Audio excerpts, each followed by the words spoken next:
பிரம்ம சாட்சா்காரம் ஜோதியாய் தோன்றும் முந்தன் துரிய லீலா வைபவங்கள் பல என்று மறை சொல்லுகின்றதே ஹரியே.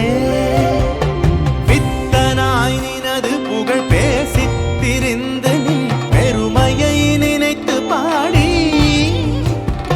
பிதற்றுகின்றேன் நின் பெரும் கோயிலை தினேன் பிழை பொறுத்தருள வருவார். தத்துவம் அனைத்தும் ஒரு முத்திரை உரைத்திட தந்த சத்குருநாதனே சதமதன பிரகாஷ கலசமுனி விஸ்வாச சபரிமாமலை வாசனே.